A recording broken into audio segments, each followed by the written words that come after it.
سورت التحریم مدنی سورت ہے، 12 آیات ہیں، 247 کلمات ہیں اور 1060 حروف ہیں۔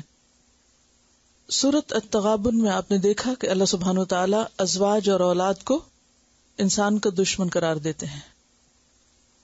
اس کے بعد سورت الطلاق میں ازواج کی عداوت کا نتیجہ یعنی طلاق، اور عداوت کے بعد انسان کا رویہ کیا ہونا چاہیے اس کے بارے میں بات کی گئی کہ طلاق دینے کے باوجود بیوی کے ساتھ کیا معاملہ کیا جائے، اسکنوہن من حیث سکنتم، اور پھر فامسکوہن بمعروف او فارقوہن بمعروف، اور اسی طرح عداوت اولاد انسان کو مجبور کرتی ہے کہ انسان اس کے حقوق ادا نہ کرے۔ تو ہمیں سورۃ الطلاق کے آخر میں یہ بھی پتہ چلا کہ بچپن میں ہی جو نان نفقے کا حق ہے، یعنی اولاد کو یا بچوں کو جو بچپن میں دودھ پینے کا حق ہے، اس حق کو ادا کرنے کے لیے باپ کیا کیا کوششیں کرے، اور نان نفقے سے متعلق بھی آداب بتائے گئے۔ اس کے بعد سورۃ التحریم جس میں اولاد کے دیگر حقوق کا یعنی ازواج و اولاد یا اہل و عیال کے دیگر حقوق کا ذکر کیا گیا، اور وہ حقوق ہیں ان کے تعلیم و تربیت کے حقوق۔ تو اس صورت میں خاص طور پر ان پہ بات کی جائے گی۔ تو بات یہ ہے کہ انسان کا ایمان مکمل نہیں ہوتا جب تک کہ اس کی محبت اور نفرت اللہ کے لیے نہ ہو جائے۔ جہاں وہ عداوت میں، نفرت میں، اللہ کی ناراضگی والے کام نہ کرے، وہاں وہ محبت میں بھی ایسا کوئی کام نہ کرے جو اللہ کی ناراضگی کا سبب بن جائے۔ تو یہاں اس نظریے کو بھی بہت اچھی طرح واضح کیا گیا کہ انسان کے ایمان کا انحصار کس پر ہے کہ نفرت اور محبت دونوں میں وہ حدود الہی کا پاس کرے، اللہ کا حکم ہر چیز سے بالا ہو، اللہ کا حکم ہر چیز سے اہم ہو، خواہ وہ کوئی بھی معاملہ ہو، یعنی اللہ کی اطاعت جذبات سے اوپر اٹھ کر کی جائے۔ بسم اللہ الرحمن الرحیم، یا ایہا النبی، اے نبی صلی اللہ علیہ وسلم۔ یا کیا ہے؟ حرف ندا۔ منادا کیا ہے؟ نبی۔ اور منادا جو ہے یہ معرف باللام ہے، النبی ہے۔ تو جب منادا معرف باللام ہو تو حرف ندا اور منادا کے بیچ میں ایہا آتا ہے۔ کوئی اور مثال؟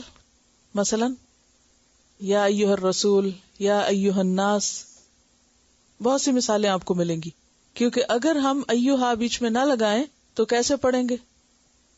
یا النبی، یا الرسول، یا الناس، تو وہ بولنے میں کیا لگے گا؟ تو یہاں پر ایہا جو ہے وہ ان دونوں کے بیچ میں ایک طرح سے ایک خوبصورت تعلق بھی پیدا کرتا ہے اور کلام کی خوبصورتی کا سبب بھی ہے۔ یا ایہا النبی، اے نبی صلی اللہ علیہ وسلم۔ اس سے پیچھے سورۃ الطلاق بھی کس سے شروع ہوئی؟ یا ایہا النبی سے، اور یہاں بھی اسی طرح خطاب ہے۔ یا ایہا النبی، لما، کیوں؟ لما اصل میں لما تھا، لما، لی کا کیا مطلب ہوتا ہے؟ واسطے، کے لیے، اور ماں کا کیا مطلب ہوتا ہے؟ کیا؟ استفہامیہ جب ماں ہوتا ہے، لی ماں یعنی کیا لیے، یعنی کس کے لیے، کس وجہ سے، کیوں؟ اور الف جو ہے تخفیف کے لیے حذف کر دیا گیا، تو لما کیا رہ گیا؟ لما۔ اگر اس کو پورا پڑھا جائے تو کیسے پڑھیں گے؟ یا ایھا النبی لما تحرم ما احل اللہ لک، تو اس کے مقابلے میں کیا خوبصورت ہے؟ یا ایھا النبی لما تحرم ما احل اللہ لک۔ اور تحرم کون سا باب ہے؟ تفعیل، تحریم سے، سورت کا نام بھی تحریم اسی سے ہے۔ ما احل اللہ لما تحرم، کیوں آپ حرام قرار دیتے ہیں؟ کس کے لیے حرام قرار دیتے ہیں؟ ما جو، احل اللہ حلال کر دیا ہے اللہ نے۔ احل کون سا باب ہے؟ افعال ہے، احل یحل احلال، جی احل اللہ لک، جو اللہ نے آپ کے لیے حلال قرار دیا ہے. کیا حلال قرار دیا ہے؟ یہاں پر ایک خاص واقعے کی طرف اشارہ ہے، اور اس واقعے کو احادیث کی بعض کتاب نے روایت کیا ہے. آپ صلی اللہ علیہ وسلم کا طریقہ یہ تھا کہ آپ عصر کی نماز کے بعد اپنی تمام ازواج کے پاس چکر لگایا کرتے تھے. یعنی تھوڑی تھوڑی دیر ہر ایک زوجہ محترمہ کے پاس جاتے اور ان کا حال چال پوچھتے اور ان کی ضروریات کا خیال رکھتے. تو اسی میں ایک مرتبہ حضرت زینب بنت جہش رضی اللہ تعالی عنہا کے پاس کسی نے شہد بھیجا، تو انہوں نے آپ کو شہد آفر کیا. شہد پینے میں کچھ دیر لگ گئی، تو وہ دیر جو تھی وہ دراصل وہ لمحات تھے جو دیگر ازواج کے حق میں سے تھے. اس پر بعض ازواج کو حضرت زینب سے رقابت ہوئی. رقابت کیا ہوتا ہے؟ جیلسی. اب ہوا یہ کہ حضرت عائشہ رضی اللہ تعالیٰ عنہ اور حضرت حفصہ رضی اللہ تعالیٰ عنہ دونوں نے آپس میں ایک منصوبہ بنایا، اور وہ کیا تھا کہ جب آپ وہاں سے ان کے پاس آئیں تو آپ سے پوچھیں کہ کیا آپ نے مغافیر پیا ہے. مغافیر ایک بوٹی ہوتی ہے جس کے استعمال سے اسمیل آتی ہے سانس میں، اور آپ صلی اللہ علیہ وسلم کو کھانے پینے کی کوئی ایسی چیز پسند نہیں تھی کہ جس سے آپ کے منہ میں کوئی بسان پیدا ہو. حضرت حفصہ کے پاس گئے تو انہوں نے بھی یہی بات کہی، اور جب حضرت عائشہ کے پاس آئے تو انہوں نے بھی یہی بات کہی. تو اس پر انہوں نے کہا کہ نہیں، میں نے مغافیر تو نہیں، شہد پیا ہے. تو ہو سکتا ہے کہ اس میں کسی ایسی چیز کی ملاوٹ ہو، اور میں قسم کھاتا ہوں کہ آج کے بعد شہد کا استعمال نہیں کروں گا. اس پر اللہ سبحانہ وتعالی نے فرمایا لِمَ تُحَرِّمُ مَا أَحَلَّ اللَّهُ لَكَ، آپ کیوں حرام قرار دیتے ہیں اس چیز کو جو اللہ نے آپ کے لیے حلال کر دی ہے، یعنی شہد. چونکہ آپ نے قسم کھا کر ایک چیز حرام کی تھی اپنے لیے، تو اس لیے آپ سے کہا جا رہا ہے کہ ایسا نہ کیجیے، کیونکہ آپ کا اپنے اوپر کسی چیز کو اس طرح حرام قرار دینا معمولی فعل نہ تھا. اس کے اثرات صرف آپ کی ذات تک نہ رہتے بلکہ امت تک جاتے، اور وہ چیز جس میں اللہ نے شفا رکھی ہے بندوں کے لیے، فیہ شفاء للناس، وہ سب کے لیے حرام قرار پاتی. کیونکہ امتیوں پر کیا لازم ہے کہ وہ اپنے نبی کا اتباع کریں، تو وہ آپ کے اتباع میں ایک اچھی چیز سے محروم ہو جاتے. تو اللہ سبحانہ وتعالی نے آپ کو اس چیز سے روک دیا. اور یہ جو لما کہہ کے روکنا ہے، یہ عتاب کی ایک بہت ہی لطیف قسم ہے. اس کو کہتے ہیں عتاب مع التلطف، یعنی بہت لطف کے ساتھ آپ کو روکا گیا، یعنی بہت پیار سے، یعنی پیار والی ڈانٹ کہہ لیجئے. لما تحرم ما احل اللہ لک، آپ ایسا کیوں کر رہے ہیں کہ جو اللہ نے آپ کے لیے حلال کیا آپ اس کو اپنے لیے حرام کر لیں. اس کی ایک مثال سورۃ التوبہ میں بھی ملتی ہے. عفا اللہ عنک لما اذنت لہم، منافقین کو جب آپ نے اجازت دے دی تھی کہ وہ جہاد پہ جائیں یا نہ، تو اس پر اللہ سبحانہ وتعالی نے فرمایا کہ اللہ آپ کو معاف کر دے، آپ نے ایسا کیوں کیا. تو یہ جو اللہ سبحانہ وتعالی کا آپ کو پوچھنا ہے یا سوال ہے، تو یہ بھی بہت لطف سے پوچھنا ہے.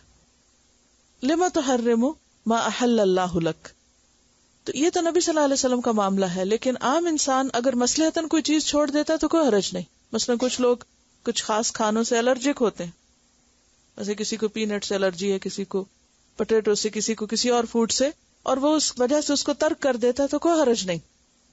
یا پرہیز کرتا ہے کسی خاص کھانے سے اپنی طبیعت کی ناپسندیدگی کی وجہ سے تو کوئی بات نہیں. لیکن اگر ایک عام انسان بھی ایک حلال کو اپنے اوپر قسم کھا کے حرام کرے تو وہ بھی درست نہیں. اور پھر یہاں تو چونکہ آپ نے اپنی ازواج کی خاطر ایسا کیا تھا یا اپنی ازواج کی باتوں کی وجہ سے ایسا کیا تھا، تو اس لیے آگے فرمایا تبتغی مرضات ازواجک، آپ تلاش کرتے ہیں یا چاہتے ہیں. یہ کون سا باب ہے؟ تبتغی، ابتغاء، افتعال. جی ہاں، تبتغی مرضات ازواجک، آپ اپنی بیویوں کی رضامندی چاہتے ہیں. مرضات رضامندی، پسندیدگی، خوشنودی. ازواج زوج سے ہے، یعنی ان کا دل رکھنے کے لیے ان کی محبت میں ان کی خاطر آپ اپنے لیے ایک چیز کو حرام قرار دے رہے ہیں تو ایسا نہ کیجیے. اب یہ جو تبتغی مرضات ازواج کا ہے، اس میں ایک تفسیر تو یوں کی گئی ہے کہ اس کے شروع میں حرف استفہام یعنی آ تھا جو حذف کر دیا گیا. اتبتغی مرضات ازواجک، کیا اپنی بیویوں کی آپ رضامندی چاہتے ہیں؟ یا پھر یہ ہے کہ یہ جملہ مفسرہ ہے، پچھلی بات کی تفسیر کرتا ہے، پچھلی ہی بات کی مزید وضاحت کرتا ہے کہ آپ نے شہد کو اپنے لیے اس لیے حرام کیا کیونکہ آپ کو اپنی بیویوں کی رضامندی مطلوب ہے. اور تیسری بات یہ کہ یہ حال ہے، یعنی آپ کی حالت بتائی جا رہی ہے کہ آپ اپنی بیویوں کی رضامندی چاہتے ہیں. تو اس سے آپ اندازہ لگائیے کہ نبی صلی اللہ علیہ وسلم کا اپنی ازواج کے ساتھ کس قدر حسن سلوک تھا، اور آپ ان کا کتنا خیال رکھتے تھے اور ان کی پسند کا کتنا خیال رکھتے تھے، جس پر اللہ سبحانہ وتعالیٰ فرما رہے ہیں تبتغی مرضات ازواجک. تو اس سے یہ پتہ چلتا ہے کہ بیوی کی رضامندی کا کوئی کام کرنا شوہر کے لیے برا نہیں. ہاں، اگر ایسی رضامندی کہ جہاں اللہ کی کوئی حد پامال ہو وہ درست نہیں، جہاں حدود الہی میں کسی مداخلت کا اندیشہ ہو وہ پسندیدگی درست نہیں. تو سورۃ الطلاق کا عنوان کیا تھا کہ اگر ازواج سے عداوت ہو اور طلاق دینا ہو تو اس میں بھی آسان طریقہ اختیار کرو، یعنی کسی کی ناراضگی زیادتی پر تم کو آمادہ نہ کرے اور اللہ کی نافرمانی نہ کروائے. اور یہاں کیا ہے کہ کسی کی محبت تمہیں اللہ کی حدود کو پیچھے نہ رکھنے دے. تو خواہ نفرت ہو، عداوت ہو یا محبت ہو، ہر معاملے میں انسان اعتدال سے کام لے اور بات وہی کرے، کام وہی کرے جو اللہ کی رضا کا ہو. عام طور پر لوگ حدود کا خیال نہیں رکھتے. ہمارے ہاں عام طور پر ایکسٹریمز پائی جاتی. کچھ لوگوں کے نزدیک کوئی بھی کام بیوی کی مرضی یا پسند کا کرنا کیا ہے، مردوں کی مردانگی کے خلاف ہے. وہ سمجھتے ہیں کہ یہ کوئی عیب ہے ان کے لیے اگر کسی معاملے میں وہ بیوی کی کسی پسند یا چوائس یا کسی اس کا خیال رکھیں. تو وہ عموماً کیا کریں گے کہ ہر چیز الٹ کریں گے. اگر بیوی کہے کہ دائیں جانا تو کہیں گے بائیں جانا ہے. دوسری ایکسٹریم کیا ہے کہ ہر معاملے میں بیوی ہی کی مرضی ہے، خواہ وہ سیدھا کہے یا الٹا کہے، جائز کہے یا ناجائز کہے، حلال کہے یا حرام کہے، تو آنکھیں بند کر کے اس کے پیچھے چلنا. اور چونکہ ازواج کا لفظ جو ہے یہ بیوی اور شوہر دونوں کے لیے آتا ہے، اگرچہ یہاں کانٹیکس میں بیویاں ہی مراد ہیں، لیکن بیویوں کے لیے بھی ایسا ہی حکم ہے کہ نہ تو اللہ واسطے کا بیر رکھے انسان کے بلا وجہ ہر چیز میں مخالفت کرے. اور یہ عام طور پر دنیاوی معاملات میں بھی ہوتا ہے. یعنی ضروری نہیں کہ دین کا معاملہ تو اللہ کے یہاں طے شدہ ہے، اس میں تو جو دینی حدود اور احکام سے متعلق احکام ہے شوہر کے، اس میں تو بیوی کو اطاعت کرنی ہے. لیکن اگر شوہر بیوی کو اللہ کی نافرمانی پر رخسار ہے تو وہاں کیا ہے، رک جانا ہے. تو وہاں بھی دوسری ایکسٹریم کیا ہو سکتی ہے کہ ہر بات مانتے چلے جانا، یہ کہہ کر کہ اب شوہر کو خوش تو رکھنا ہے، چاہے وہ اللہ کی مرضی کی بات ہو یا ناپسندیدگی کی، اس میں شریعت کی حدود کو پامال کر دینا. تو یہ ایکسٹریم رویے جو ہیں وہ درست نہیں. کرنے کا کام کیا ہے کہ انسان دوسروں کی رعایت رکھے، دوسروں کے ساتھ احسن طریقے پر نباہ کرے، لیکن جہاں اللہ کی حد اور اللہ کا حکم آ جائے وہاں پھر وہ دوسرے کی پسند اور دوسرے کی رضامندی کو ایک طرف رکھ دے. اور پھر اس سے عام روزمرہ زندگی میں بھی باقی وہ لوگ بھی، مثلا دوستوں کا معاملہ ہے، دیگر رشتہ داروں کا معاملہ ہے اور لوگوں کا معاملہ ہے، تو ان تمام معاملات میں انسان ہمیشہ حق ہی کا ساتھ دے. جیسے پیچھے آپ پڑھ چکے کہ لا یجرمنکم شنآن قوم الی اللہ تعدلوا اعدلوا هو اقرب للتقوی. تو اسی طرح یہاں بھی تبتغی مرضات ازواجک، تو اس کی خاطر آپ اللہ کی ایک نعمت کو یا اللہ کی حلال کردہ چیز کو اپنے لیے حرام نہ کریں. واللہ غفور الرحیم، اور اللہ غفور الرحیم ہے، بخشنے والا مہربان ہے. قد فرض اللہ، تحقیق فرض کر دیا اللہ نے، یعنی مقرر کر دیا ہے اللہ نے، لکم تمہارے لیے، کیا؟ تحلتا کھول دینا، حلال کر دینا، ایمانکم اپنی قسموں کا، یعنی تمہاری قسموں کو کھولنے کا طریقہ اللہ نے تم کو بتا دیا ہے۔ قسم کیا ہوتی ہے؟ عقدہ، یعنی گرہ لگاتا ہے نا انسان، یعنی پکا عہد کر لیتا ہے اللہ کو گواہ بنا کے۔ تو یہاں کیا ہے کہ اللہ نے تمہیں بتا دیا ہے کہ ایسی قسموں کے بارے میں کیا کرنا چاہیے، یعنی جب انسان اپنے اوپر کسی حلال چیز کو قسم کھا کے حرام قرار دے دے اور پھر اس سے رجوع کرنا چاہے تو کیا کرے؟ قسم کا کفارہ ادا کر دے اور وہ کر لے جو اس کو کرنا چاہیے۔ اس سلسلے میں سورۃ المائدہ کی آیت نمبر 89 میں وضاحت گزر چکی ہے، لا یؤاخذکم اللہ باللغو فی ایمانکم ولکن یؤاخذکم بما عقدتم الایمان فکفارتہ اطعام 10 مساکین۔ کیا ہے کفارہ؟ 10 مسکینوں کو کھانا کھلانا، من اوسط ما تطعمون، اوسط درجے کا جو تم کھلاتے ہو، اہلیکم اپنے گھر والوں کو، او کسوتہم یا ان کو کپڑا پہنانے، یعنی 10 لوگوں کو، او تحریر رقبۃ یا پھر ایک غلام آزاد کرنا، فمن لم یجد پھر جو کوئی نہ پائے، فصیام تو روزے رکھے 3 ایام 3 دنوں کے، ذالک کفارۃ ایمانکم یہ تمہاری قسموں کا کفارہ ہے، اذا حلفتم جب تم حلف اٹھاؤ، واحفظوا ایمانکم اور اپنی قسموں کی حفاظت کیا کرو۔ تو مقاتل کہتے ہیں کہ آپ صلی اللہ علیہ وسلم نے اس قسم کو توڑنے کے لیے غلام آزاد کیا تھا۔ قد فرض اللہ، اللہ نے فرض کر دیا ہے، لکھ دیا تم پر کہ ایسی قسمیں باقی نہیں رکھی جائیں گی، ان کو توڑا جائے گا، ان گروہوں کو کھولا جائے گا اور اس کا طریقہ بتایا جا چکا ہے۔ ایمانکم تمہاری قسموں کے کھولنے کا، واللہ مولاکم اور اللہ مولا ہے تمہارا، وہو العلیم اور وہ بہت جاننے والا ہے کہ کس چیز میں تمہاری مصلحت ہے، یعنی ایسے امور میں وہ کیوں مداخلت کرتا ہے، وہ کیوں ان چیزوں کو نہیں ہونے دیتا جو نہیں ہونی چاہیے، کیونکہ اس کو سب پتا ہے کہ کن چیزوں کی پابندی بندے کر سکیں گے اور کہاں پابندی نہیں ہو سکے گی، کہاں پابندی کرنی چاہیے اور کہاں نہیں کرنی چاہیے۔ وہو العلیم الحکیم اور وہ بہت حکمت والا ہے، یعنی اس کے سب احکامات حکمت پر مبنی ہیں۔ ایسا نہیں ہے کہ اس نے بے سوچے سمجھے تمہیں حکم دیا ہے کچھ کرنے کا یا کچھ چھوڑنے کا، یا کسی چیز کو تمہارے لیے حلال کیا اور کسی کو حرام کیا، نہیں، حلال و حرام میں جو کچھ بھی ہے اس کے علم اور حکمت پر مبنی ہے۔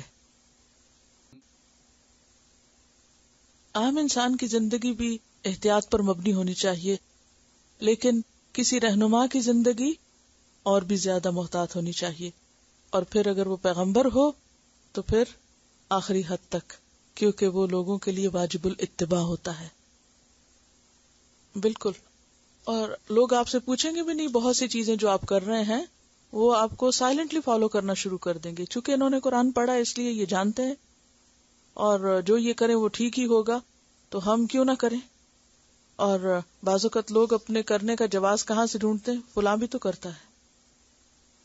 یہاں سے یہ بات بھی پتہ چلتی ہے کہ آپ صلی اللہ علیہ وسلم نے خود قرآن نہیں لکھا، کیونکہ آپ اگر خود لکھتے تو اپنے بارے میں ایسی بات نہ لکھتے۔ اور پھر حلال کو حرام اور حرام کو حلال کرنے کا اختیار صرف اللہ کے پاس ہے۔ اسی طرح ہر جگہ محبتوں کا امتحان ہے، اور نفرت اور محبت کے معاملے میں اعتدال۔ اس سے یہ بات بھی پتہ چلتی کہ نبی صلی اللہ علیہ وسلم نے کوئی حکم اپنی مرضی سے نہیں دیا، آپ جو کچھ بھی بتاتے تھے وہ اللہ کے حکم سے بتاتے تھے۔ ما ينطق عن الهوى ان هو الا وحی یوحی۔ اور اس میں نبی صلی اللہ علیہ وسلم کے بشر ہونے کی بھی دلیل ہے، کیونکہ آپ انسان تھے اور آپ کے دل میں انسانوں کی محبت تھی، اور آپ انسانوں کی باتوں سے متاثر ہوتے، اور آپ کو غیب کا علم نہیں تھا۔ جب حضرت حفصہ یہ کہہ رہی تھی کہ کیا آپ نے مغافیر پیا ہے، تو آپ کو ان کی بات سمجھ نہیں آئی کہ وہ کس کانٹیکس میں کہہ رہی ہیں، کیونکہ اگر آپ غیب جانتے ہوتے تو فوراً ہی بتا دیتے۔ اور اس سے ایک اور بات جو بہت اہم اس واقعے سے سمجھنے اور سیکھنے کی ہے کہ ازواج مطہرات بھی انسان تھیں اور ان کے اندر بھی انسانوں جیسے جذبات تھے اور باہم رقابتیں بھی ہوتی تھی، اور ان رقابتوں میں بسا اوقات انسان حق سے بھی ہٹ جاتا ہے. یعنی بسا اوقات کسی کی نفرت اور عداوت یا کسی کی محبت یا جیلسی جو ہے وہ انسان کو کیا کر دیتی ہے؟ حق سے دور کر دیتی ہے. اب کہا یہ جاتا ہے کہ آپ صلی اللہ علیہ وسلم نے اپنی اس بیوی کے سامنے قسم کھائی تھی کہ میں آج کے بعد شہد نہیں پیوں گا، اور ان سے یہ کہا تھا کہ تم کسی اور کو یہ نہ بتانا.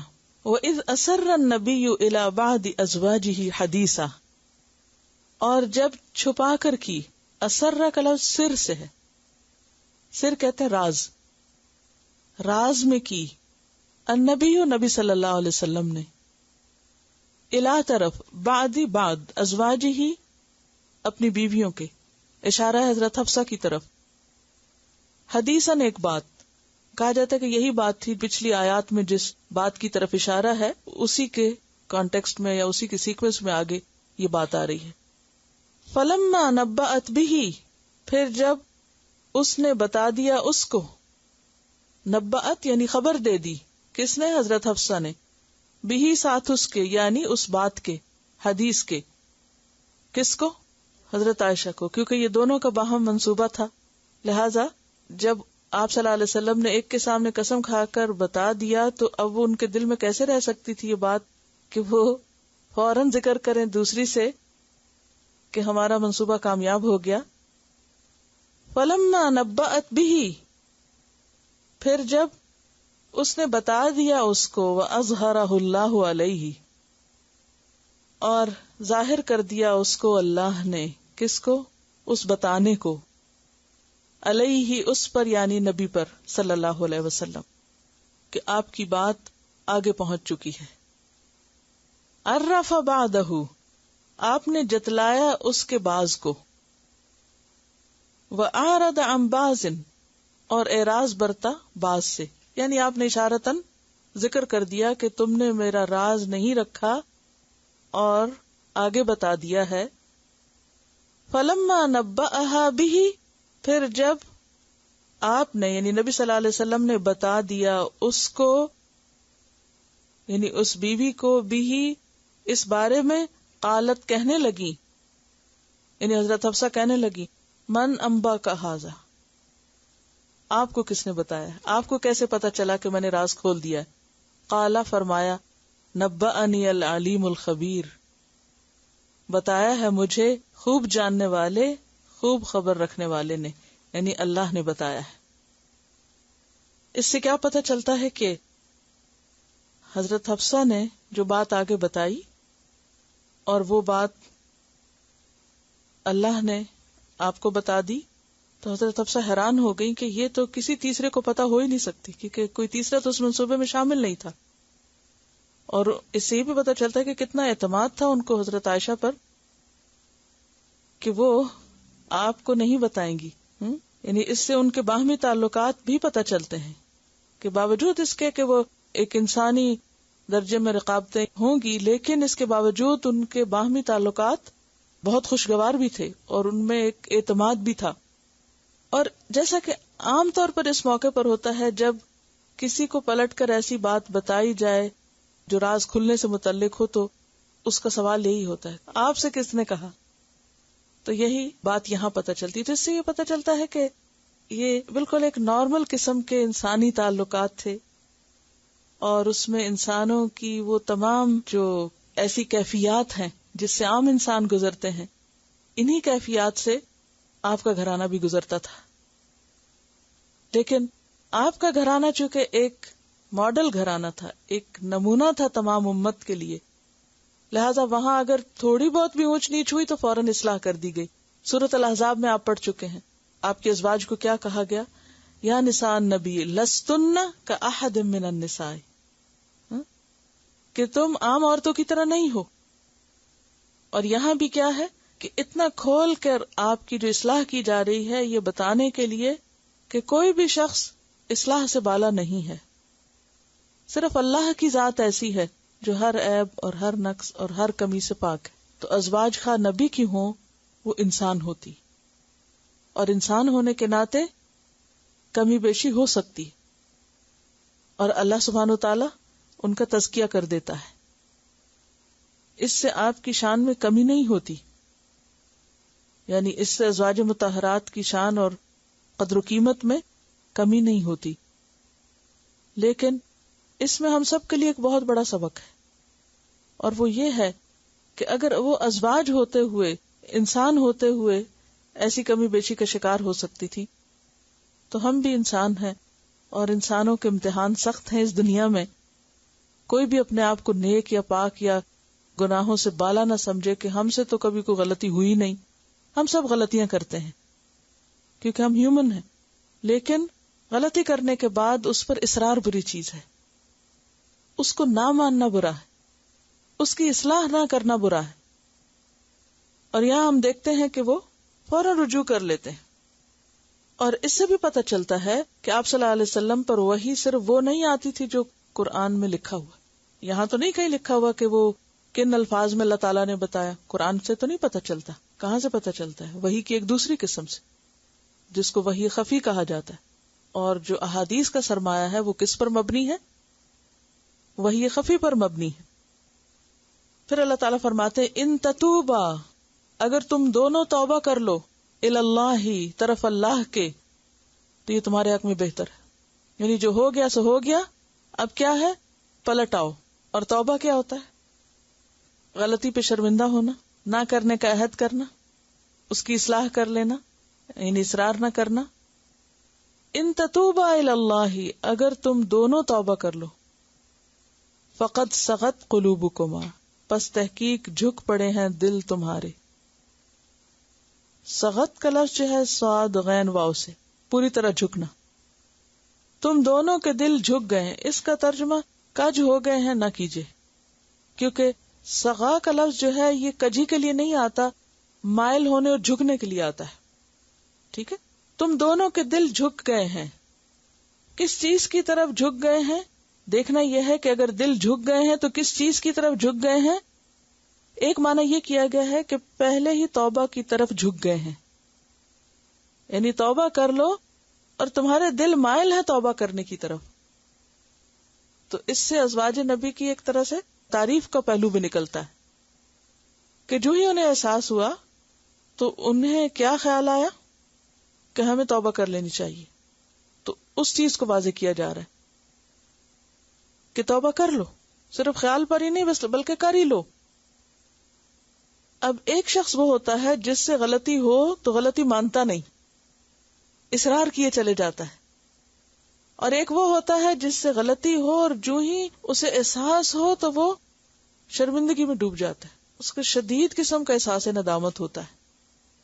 تو یہ جو احساس ندامت ہے اس کے لیے آ رہا ہے کہ تمہارے دل مائل ہو گئے ہیں، یعنی گر پڑے ہیں اور جھک گئے ہیں اور تیار ہیں. اور پھر یہ ہے کہ انسان صرف دل کی بات دل میں نہ رکھے بلکہ اسے باقاعدہ زبان سے کہے بھی. یعنی توبہ میں صرف دل کا جھکنا، صرف دل کا ڈرنا ہی کافی نہیں، بلکہ اس کے لیے کیا ضروری ہے کہ انسان بولے بھی کہ یا اللہ میں توبہ کرتا ہوں. اور اگر کسی انسان کے حق میں کوئی کوتاہی ہوئی ہو تو اس سے معافی مانگ لے. ان تتوبا الی اللہ فقد صغت قلوبکما. ایک اور معنی یہ بھی کیا گیا ہے کہ نبی صلی اللہ علیہ وسلم کی جو تعظیم اور توقیر اور آپ کی پسند و ناپسند کا جس طرح خیال رکھنا چاہیے تھا وہ تم نے نہیں رکھا، تو اس پر تمہیں اب توبہ کرنی چاہیے. وَإِن تَظَاهَرَ عَلَيْهِ، اور اگر تم ایک دوسرے کی مدد کرو گی اس کے خلاف، یعنی یہ جتھا بندی آئندہ کے لیے ختم نہ کی اور آئندہ بھی اسی قسم کی باتیں ہوتی رہیں، تو یاد رکھو فَإِنَّ اللَّهَ هُوَ مَوْلَاهُ، پس بے شک اللہ وہ اس کا مولا ہے. کس کا؟ نبی صلی اللہ علیہ وسلم کا. وہ اس کا مددگار ہے. وَجِبْرِيلُ، اور جبریل علیہ السلام. وَصَالِحُ الْمُؤْمِنِينَ، اور صالح مومن. یہ جو صالح مومن ہے اس کا بھی دو طرح معنی کیا گیا. صالح المومنین اگر مضاف الیہ ہو تو مومنین کا صالح یعنی ایک خاص شخص کی طرف اشارہ ہے، اور کہتے ہیں کہ یہ ابو بکر صدیق رضی اللہ تعالیٰ عنہ کی طرف اشارہ ہے کہ وہ اس کے گہرے دوست ہیں. اور دوسرا یہ کہ صالح یہاں اگرچہ واحد ہے تو ایک کے معنی میں نہیں، اسم جنس کے طور پر آیا ہے، تو اس سے مراد سارے مسلمان مخلص مومن. اور صالح کا لفظ کیوں بولا گیا؟ منافق نہیں ہے، منافقوں کو مائنس کرنے کے لیے. صالح المومنین یعنی سارے نیک مومن جو ہیں وہ آپ کے ساتھ ہوں گے، تمہارے ساتھ کوئی نہیں ہوگا، لہذا تم الگ نہ ہو. والملائکۃ اور فرشتے بھی بعد ذالک اس کے بعد ظہیر مددگار ہیں، آپ کی پشت پناہی کرنے والے ہیں. اس سے آپ دیکھیے کہ اللہ سبحانہ وتعالیٰ کو نبی صلی اللہ علیہ وسلم سے کتنی محبت تھی. اب آپ دیکھیے کہ سورت کے شروع میں لم تحرم ما احل اللہ لک، تو کوئی نادان ہو سکتا ہے سمجھے کہ شاید یہاں اللہ سبحانہ وتعالیٰ نبی صلی اللہ علیہ وسلم سے ناراض ہو رہے ہیں، لیکن یہاں آ کر اس بات کی مزید وضاحت ہو جاتی ہے کہ فإن اللہ هو مولاه وجبریل وصالح المؤمنین والملائکۃ بعد ذلک ظہیر. کمی بیشی کی درستگی کرنا اپنی جگہ پر ہے، لیکن آپ صلی اللہ علیہ وسلم کا مقام اللہ کی نگاہ میں، فرشتوں کی نگاہ میں اور مومنوں کی نگاہ میں ایک الگ ہے، یعنی خاص مقام ہے آپ صلی اللہ علیہ وسلم کا. اور آپ سے محبت اور آپ کی عزت اور احترام ہم سب کے اوپر لازم ہے، اور یہ ایمان کا حصہ ہے. اور اگر کوئی نہیں کرے گا تو وہ صالح المومنین سے الگ ہو جائے گا. یعنی نبی صلی اللہ علیہ وسلم کی محبت اور عزت اور احترام کیا ہے؟ ایک معیار ہے. ان کنتم تحبون اللہ فاتبعونی، اگر تم اللہ سے محبت کرتے ہو تو اس کا ثبوت بھی کہاں سے دو؟ فاتبعونی، محمد صلی اللہ علیہ وسلم کا اتباع کر کے. یہی وہ وجہ ہے کہ جس کو دوسرے لوگ سمجھ سکتے ہی نہیں، اور ان کو یہ سمجھ نہیں آتی کہ نبی صلی اللہ علیہ وسلم کی ذات کے بارے میں کچھ بھی کہا جائے تو سارے مسلمانوں کا ایسا ریاکشن کیوں ہوتا ہے. کیونکہ دنیا کے کسی مذہب، کسی دین، کسی جگہ پر کسی پیغمبر اور کسی بھی شخصیت کا وہ احترام اس کے فالوورز میں نہیں جو محمد صلی اللہ علیہ وسلم کا ان کے سچے ماننے والوں میں. ہاں اگر آپ صالح المومنین سے الگ ہیں تو کچھ اور سوچ سکتے ہیں، لیکن اگر آپ اس میں شامل ہیں تو پھر یہ ایک ایمان کا ٹیسٹ اور امتحان ہوتا ہے. یہ الگ بات ہے کہ اس محبت کا اظہار کرنے کی بھی پھر حدود ہے، اور پھر اس میں ایک اللہ کی نافرمانی کے کام نہیں کرنا چاہیے، کیونکہ غلو منع ہے. یعنی آپ کی محبت میں غلو اور اس میں حد سے بڑھ کر آپ کو اللہ کے برابر قرار دینا، اس محبت میں ایسی حرکتیں کرنا کہ جو پھر آپ کی شان کے خلاف ہوں یا دین کے خلاف ہوں، تو وہ درست نہیں. لیکن اس میں کوئی شک نہیں کہ آپ پر ایمان، آپ کی اطاعت، آپ کا اتباع، آپ سے محبت، آپ کی عزت اور آپ کو اپنے والدین، اولاد اور تمام انسانوں سے بلند قرار دینا، زیادہ ان سے محبت رکھنا، یہ ہم سب کے ایمان کا جزو حصہ ہے. اس کے بغیر ایمان مکمل ہی نہیں ہوتا. اور اس میں تو ازواج مطہرات کو بھی نہیں چھوڑا گیا کہ تم یہ مت سوچو کہ تمہیں ایک مقام مل گیا ہے اور ایک بہت عزت کا مرتبہ مل گیا ہے تو اب ان کو شوہر سمجھ کر تم جو چاہو کرو. وہ عام شوہر نہیں ہے، ان کا مقام عام شوہروں سے بہت بلند ہے. وہ اللہ کے رسول ہیں، اس کے پیغمبر ہیں، لہذا ان کے ساتھ کوئی بھی معاملہ کرتے ہوئے بہت محتاط رہنے کی ضرورت ہے. وَإِن تَظَاهَرَ عَلَيْهِ فَإِنَّ اللَّهَ هُوَ مَوْلَاهُ وَجِبْرِيلُ وَصَالِحُ الْمُؤْمِنِينَ وَالْمَلَائِكَةُ بَعْدَ ذَلِكَ ظَهِيرٌ.